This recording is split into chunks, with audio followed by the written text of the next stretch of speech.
बिस्मिल्लाहिर्रहमानिर्रहीम अस्सलाम वालेकुम। 10th साइंस फिज़िक्स के 12th चैप्टर के न्यूमेरिकल्स के लेक्चर्स के साथ आप लोगों के सामने हूँ। पहले सबसे क्वेश्चंस पर निशान लगा लीजिए। आपका 12.1, 12.2, 12.3, 12.4, 12.5 यानी पहले पाँचों सवाल, उसके बाद छठा क्वेश्चन नहीं है आपका स्मार्ट सिलेबस का, 7th क्वेश्चन है, 8th क्वेश्चन है, 9th क्वेश्चन भी है, लेकिन उसके बाद 10th भी है, 11th 12th ये नहीं है, ना 11वां है ना 12वां है। ठीक है, तो बेसिकली पहले 10 क्वेश्चंस में से आप लोगों के पहले 5 मुतवातर हैं, छठा छोड़ के 7वां 8वां 9वां 10वां ये भी है, यानी इस एक्सरसाइज के टोटल 9 क्वेश्चन आपके स्मार्ट सिलेबस का हिस्सा है। ठीक है, तो हम लोग पहले क्वेश्चन से स्टार्ट कर रहे हैं। पहले क्वेश्चन में वो ये लिखा हुआ है, मैं क्वेश्चन बुक से पढ़ रहा हूँ। कन्वेक्स मिरर के सामने 10 सेंटीमीटर पर पड़े हुए एक जिस्म की इमेज मिरर के पीछे 5 सेंटीमीटर पर बनती है। मिरर की फोकल लेंथ मालूम कीजिए। यहाँ पर प्लीज़ जहन में रखिएगा कि जो तीन चीज़ें हैं, तीन टर्म्स हैं, एक है एफ यानी फोकल लेंथ। ठीक है, ये फोकस पॉइंट से का डिफरेंस होता है। ठीक है, आप लोग डेफिनेशन बुक से याद कर सकते हैं। दो और चीज़ें जो आपने याद रखनी है, उसमें से एक है पी और एक है क्यू। क्यू जो होता है वो मिरर से इमेज का फासला होता है। क्यू जो होता है वो मिरर से इमेज का फासला होता है, जबकि जो पी होता है वो मिरर से जिस्म का फासला होता है। मैं रिपीट कर देता हूँ, पी जो है वो मिरर से जिस्म का फासला है और क्यू जो है वो मिरर से इमेज का फासला है। एफ फोकल लेंथ है। अब अगर मैं इसी जगह से 12.1 को स्टार्ट कर दूँ तो 12.1 में उसने हमें कहा है कि फोकल लेंथ मालूम कीजिए, जबकि पी उसने 10 सेंटीमीटर दिया है और क्यू उसने 5 सेंटीमीटर दिया है। ठीक है, यहाँ एक और बात जहन में रखिएगा, ये हमारा सवाल कन्वेक्स मिरर से रिलेटेड है, तो कन्वेक्स मिरर में Q की वैल्यू और F की वैल्यू माइनस में होती है। ये सारी बातें आपको अपनी बुक के कन्वेक्स मिरर के लेक्चर के अंदर मिलेंगी। आपको वहाँ से लेक्चर को समझना है, तभी आपको ये न्यूमेरिकल सही तरीके से समझ आएगा। फार्मूला इस चैप्टर में जो सबसे ज़्यादा इस्तेमाल होता है या सबसे ज़्यादा जो इम्पोर्टेंट है वो 1/f is equal to 1/p plus 1/q। यहाँ पर f तो हम मालूम कर रहे हैं, p की वैल्यू दी हुई है 10 और Q की वैल्यू दी हुई है -5। अगले स्टेप में हम इस प्लस को इस माइनस के की वजह से माइनस करके लिख रहे हैं, बाकी वैल्यू उसी तरह से है। उसके बाद हमने एलसीएम लेना है। 5 और 10 का आप लोग एलसीएम लेकर देख लीजिए रफ में, 5 and 10, 10 ही जवाब आएगा। 5 1s are 5, 5 2s are 10 और उसके बाद 5 1s are 5, 5 2s are 10, 10 he LCM आपका आएगा। ठीक है, ये रफ में है, तो 10 एलसीएम आ गया आपका। एलसीएम का रूल, एलसीएम को नीचे वाले नंबर पे डिवाइड करते हैं, जो आंसर आता है उसे ऊपर वाले से मल्टीप्लाई करते हैं। तो 10 10 पे डिवाइड हुआ 1 आया, 1 को ऊपर वाले 1 से मल्टीप्लाई किया तो 1 ही आ गया। 10 को 5 पे डिवाइड किया तो 2 आया, 2 को ऊपर वाले 1 से मल्टीप्लाई किया तो 2 ही आ गया। अब दो में से एक माइनस होगा, दो में से एक माइनस होगा, आंसर 1 आ जाएगा। बड़े नंबर के साथ माइनस होने की वजह से आंसर के साथ भी माइनस आएगा और ये हमारे पास 1/f इज इक्वल टू -1/10 आ गया। अब दोनों साइडों को आप उल्टा लेंगे, 1/f को f कर देंगे, -1/10 को -10/1 कर देंगे। नीचे 1 लिखने की ज़रूरत नहीं है। सवाल में यूनिट आपका सेंटीमीटर इस्तेमाल हुआ था, इसलिए आंसर में भी सेंटीमीटर ही लिखा गया है, जो फोकल लेंथ मालूम हुई है। ठीक है, यहाँ पर एक और बात नोट करने वाली वो ये कि आप लोगों का यहाँ फोकल लेंथ माइनस में आया है। फोकल लेंथ माइनस में आया, अगर वो माइनस में ना भी आता तो आपको ये याद रखना है कि कन्वेक्स मिरर के लिए फोकल लेंथ माइनस ही होता है, तो वो माइनस में ही आना चाहिए था। नहीं आता तो आप उसके साथ माइनस डालते। ठीक है, अब आ जाइए 12.2 पर। 12.2 आपका बुक से पढ़ रहा हूँ। एक 30 सेंटीमीटर ऊंचा जिस्म, एक ऐसा जिस्म जो 30 सेंटीमीटर हाइट वाला है, तो जिस्म की ऊंचाई यानी हाइट ऑफ ऑब्जेक्ट वो हमारे पास है 30 सेंटीमीटर्स। आगे कनकेव मिरर से 10.5 मीटर के फासले पर पड़ा है, यानी वो जो जिस्म है, वो जो ऑब्जेक्ट है, वो मिरर से 10.5 सेंटीमीटर के फासले पर है। तो मिरर से जिस्म का फासला P जो आगे भी हमने लिखा, तो यहाँ पर वो है 10.5 सेंटीमीटर।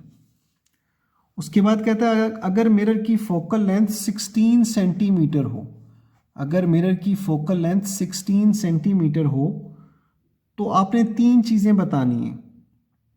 पहली कि इमेज कहाँ बनेगी, यानी मिरर से इमेज का फासला मालूम करना है, यानी Q निकालना है। ठीक है, Q निकाल कर फिर उसकी बेस पर आपने बताना है कि इमेज कहाँ बनेगी। वो जब मैं Q फाइंड करूँगा तो मैं साथ में लिख दूँगा। तो पहला पार्ट होगा हमारा कि इमेज कहाँ बनेगी, where will the image be formed, image कहाँ बनेगी। उसके लिए हमें Q की वैल्यू सबसे पहले निकालनी है। ठीक है, यानी मैं यहाँ लिख रहा हूँ Q is equal to question mark. अच्छा, उसके बाद दूसरा पार्ट जो है वो है इमेज की ऊंचाई क्या होगी, sorry B part, height of the image क्या होगी। आप इसी तरह उर्दू में साथ लिख सकते हैं, इमेज कहाँ बनेगी और इमेज की ऊंचाई क्या होगी, what will be the height of the image. वो HI से हमने जाहिर करना है, H for height and I for image. उसके बाद तीसरा पार्ट, सॉरी 2 ही पार्ट्स हैं इसके, एक इमेज कहाँ बनेगी और दूसरा इमेज की ऊंचाई क्या होगी। हम लोग इमेज कहाँ बनेगी से शुरू करते हैं, उसमें हम Q पहले फाइंड करते हैं। फार्मूला वही लगेगा 1/f is equal to 1/p plus 1/q। अब 1/q को उस तरफ अलग कर लीजिए, तो 1/p इधर आकर माइनस हो जाएगा। मैंने साइड्स भी साथ में ही बदल ली हैं। अब वैल्यूज पुट कर रहा हूँ। f की वैल्यू जो है वो है मेरे पास 16 और p की वैल्यू जो है वो है 10.5। जैसे पॉइंट हटता है तो नीचे 10 लगता है, तो यहाँ आपका ऊपर 10 लग जाएगा। पॉइंट हटकर ऊपर जो है वो आप 10 लिख लोगे। अगले स्टेप में लिख लो 1/16 माइनस 10/105 कर लीजिए, ये आपका 1/q आ गया। अभी यहाँ पर भी आपको 16 और 10/105 का LCM निकालना पड़ेगा। ठीक है, मैं साइड पर निकालता हूँ रफ में, ये मेरे पास ऊपर कुछ स्पेस है तो मैं इसी पेज पे रहना चाह रहा हूँ, इसलिए मैं 16 और 105 का LCM निकाल रहा हूँ। अब ये बेसिकली एक नंबर पर तो डिवाइड नहीं होते। ठीक है, मैं वही चेक कर रहा हूँ, ये 2 पर डिवाइड होता है, ये 2 पर नहीं होता, ये 3 पर होता है, ये 3 पर नहीं होता, ये 5 पर होता है, ये 5 पर नहीं होता, ये 4 पे होता है, वो 4 पे नहीं होता, 6 पे दोनों नहीं होते, 7 पे भी दोनों नहीं होते, 8 पे भी दोनों नहीं होते। तो मैं वही देख रहा हूँ कि ये किस नंबर पर डिवाइड हो सकता है। मैं 1 मिनट वीडियो रोक कर तो आराम से इसको चेक करके कि अगर किसी नंबर पे ना डिवाइड होते हुए तो फिर हम सिंपल इनको मल्टीप्लाई करेंगे और हमारा LCM निकल आएगा। नहीं बच्चों, मेरे ख्याल के मुताबिक कि दोनों किसी एक नंबर पर डिवाइड नहीं होते, तो मैंने इन दोनों को सिंपल मल्टीप्लाई किया। 16 को 105 से मल्टीप्लाई करें तो आपके पास 1680 आ जाता है। तो यही 1680 आपका यहाँ LCM आ जाएगा। 1680 इज इक्वल टू 1/q। अब जब आप 1680 को नीचे वाली वैल्यू यानी 16 पर डिवाइड करेंगे तो आपका आंसर आएगा 105, जो ऊपर वाले 1 से मल्टीप्लाई होगा तो 105 ही आ जाएगा। और जब 1680 को आप 105 से डिवाइड करेंगे तो आपका आंसर आएगा 16, जो ऊपर वाले 10 से मल्टीप्लाई होगा तो आपके पास 160 आ जाएगा। अब 160 में से 105 माइनस होगा तो बाकी बचेगा 55, 55 लेकिन माइनस 160 के साथ बड़ी वैल्यू के साथ है, तो वो आपके आंसर के साथ भी आएगा, यानी बनेगा आपके पास -55 divided by 1680 minus 50 divided by 1680 और इक्वल टू 1/q है आपके पास। अच्छा जी, अब इसको अगर आप अपनी आसानी के लिए सीधा कर लीजिए तो Q ऊपर चला गया, 1680 ऊपर चला गया, 50 नीचे आ गया, माइनस इस जगह पर माइनस का फ़र्क नहीं है, आप उसे ऊपर ही रख सकते हैं। तो ये देखिए 1 0 तो 1 0 से कट गया, बाकी आपके पास बचा 168 डिवाइडेड बाय 5, सॉरी 55 बचना था मेरे ख्याल से, हाँ जी 55 बचना था यहाँ पे।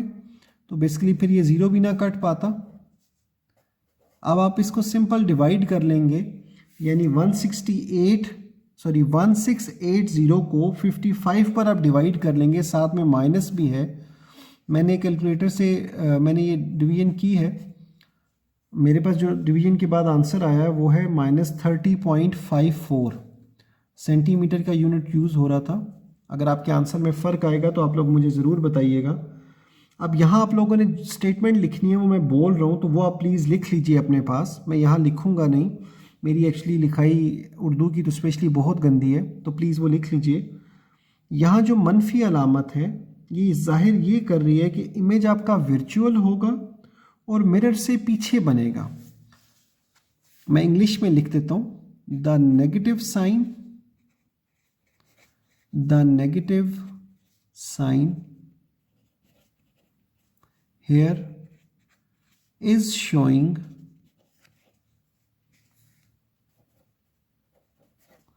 ये वाला नेगेटिव साइन है वो ये जाहिर कर रहा है या करता है कि इमेज आपका वर्चुअल है और मिरर से पीछे बनेगा। इज शोइंग दैट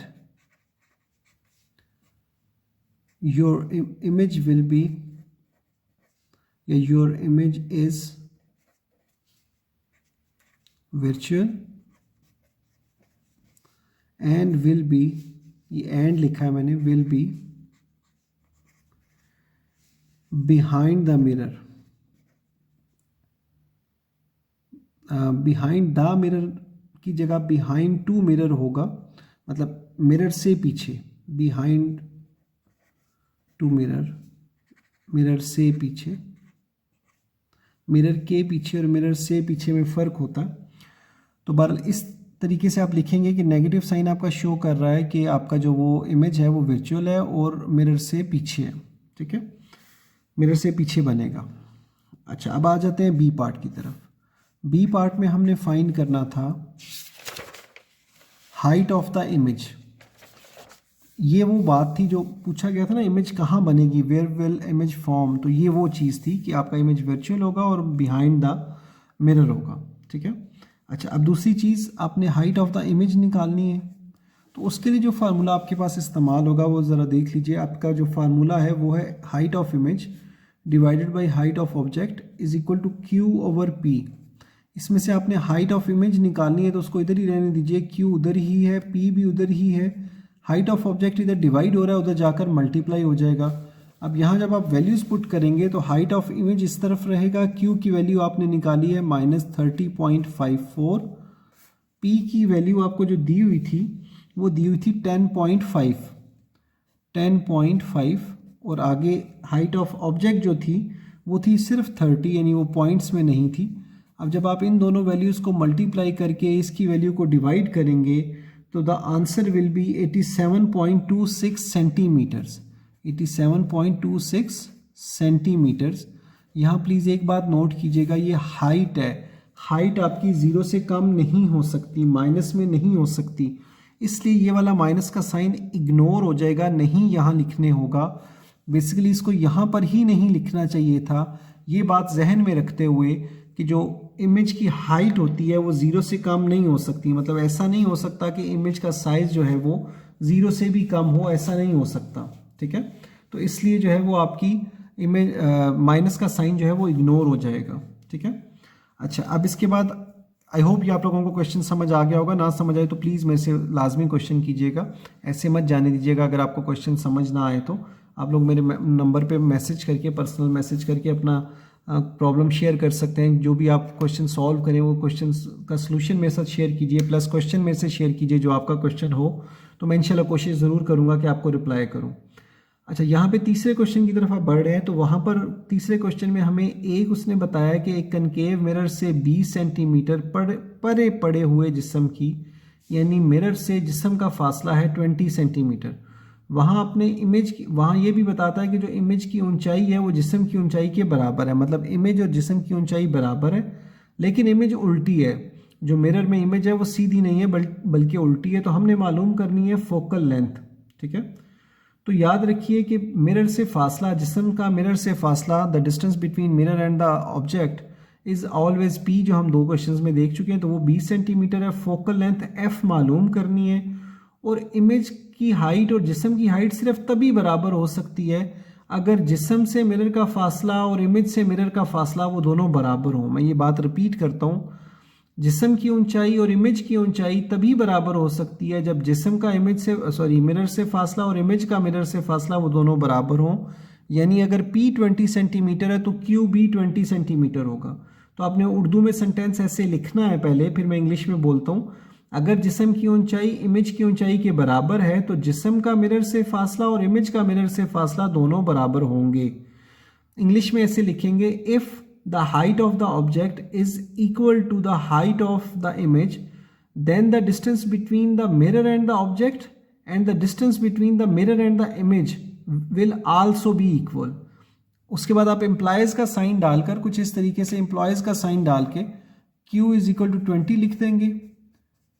पहले ही आपको फोकल लेंथ का पता है कि आप फोकल लेंथ मालूम कर रहे हैं, P की वैल्यू आपको 20 दी हुई है, तो वही फार्मूला लगेगा, 20 सेंटीमीटर्स है तो Q भी 20 सेंटीमीटर्स ही होगा। F का जो आंसर आएगा वो भी सेंटीमीटर्स में ही आएगा, वही फार्मूला लगेगा, 1/f is equal to 1/p plus 1/q। दोनों की वैल्यू 20 आएगी, एलसीएम भी 20 आएगा। उसके बाद आराम से सॉल्व करके आपका आंसर आ जाएगा, जो मेरे ख्याल से तकरीबन 10 सेंटीमीटर आपका आंसर बनेगा। तो अगर ये आंसर ना आएगा तो फिर आप प्लीज़ बताएंगे मुझे। और तीसरा क्वेश्चन आप लोगों ने बेसिकली खुद करना है, मैंने एक्सप्लेन कर दिया है, ठीक है। चौथे सवाल में उसने 2 चीज़ें पूछी हैं, 2 चीज़ें बताई हैं और 2 चीज़ें पूछी हैं। P और Q उसने बता दिया है, क्वेश्चन पढ़कर आप लोगों ने खुद सॉल्व करना है, क्योंकि मैंने पहले 2 क्वेश्चन आप लोगों को पूरे करवा दिए। P और Q उसने बता दिया है, प्लस उसने फोकल लेंथ मालूम करने को कहा है, इसी तरीके से फोकल लेंथ निकलेगी, ठीक है। और उसके बाद दूसरी चीज़ उसने ये पूछी है कि मिरर कनकेव है या कन्वेक्स है। तो जब आपका फोकल लेंथ और Q की वैल्यू माइनस में होती है, ठीक है, तो एक तो उसका मतलब होता है कि इमेज मिरर के पीछे बनती है, और दूसरा मतलब ये होता है कि आपका जो इस्तेमाल हो रहा मिरर है वो कन्वेक्स मिरर है, वो कनकेव मिरर नहीं होता, ठीक है। तो ये 2 बातें आप लोगों ने माइनस के साइन से समझ जानी होती हैं, ठीक है। और उसके बाद जो है वो अल्लाह आपका भला करे, सब बच्चों को आसानी करे, अल्लाह आप सब लोगों के लिए आसानी करे। तो मैंने बताया आपको कि कन्वेक्स मिरर माइनस के साइन से आपने कन्वेक्स मिरर डिराइव कर लेना, अखज़ कर लेनी है ये बात। और 5वां क्वेश्चन जो मैं देख रहा हूँ वो भी बेसिकली आप लोगों ने इसी कुलिये के ऊपर अमल करते हुए 1/f is equal to 1/p plus 1/q ये आप लोगों ने कर लेना है। पहले 2 क्वेश्चंस मैंने आपको पूरे करवाए हैं, तीसरा क्वेश्चन मैंने आपको थोड़ा सा एक्सप्लेन किया है, चौथा क्वेश्चन भी थोड़ा सा एक्सप्लेन किया है, 5वां क्वेश्चन मैं नहीं एक्सप्लेन कर रहा। आई डोंट थिंक सो कि मुझे एक्सप्लेन करने की ज़रूरत है। आप लोग देखिएगा, अगर आप लोगों को ना समझ आए तो प्लीज़ मेरे से अपना स्पेसिफिक क्वेश्चन पूछिएगा। मैं फिर रिपीट कर दूँ अपनी बात के, ऐसे मत कह दीजिएगा कि सर हमसे नहीं हो रहा। मुझे आप लोगों की हुई एफर्ट नज़र आएगी तो मैं आप लोगों को गाइड कर सकूंगा, क्योंकि मुझे पता चलेगा कि आप लोगों ने एफर्ट की है, तो मैं आप लोगों को गाइड कर सकूंगा कि हाँ जी ठीक है, इस तरीके से आप लोग अपना क्वेश्चन पूरा कर लीजिए, ठीक है। लेकिन अगर आप लोगों की एफर्ट ही नहीं होगी, सिर्फ ये जुमला आएगा मेरे पास कि सर नहीं हो रहा नहीं हो रहा नहीं हो रहा, तो फिर मेरा दिल नहीं करेगा कि मैं आप लोगों की हेल्प करूं। तो आज हमारा 10th का फिजिक्स का जो न्यूमेरिकल्स का लेक्चर है 12th चैप्टर का, ये प्लीज़ नोट कर लीजिए कि 1st से लेके 5th क्वेश्चन तक आप लोगों ने करना है इसको, ठीक है। और ये अपना होमवर्क और क्लास वर्क पूरा कीजिएगा। अगर कोई प्रॉब्लम आए तो लाजमी पूछिएगा। अभी के लिए इतना ही, इंशाल्लाह फिर अगले लेक्चर में मुलाकात होगी। तब तक अपना ध्यान रखिएगा। अल्लाह हाफिज़। कोई सवाल हो तो प्लीज़ ज़रूर पूछिएगा।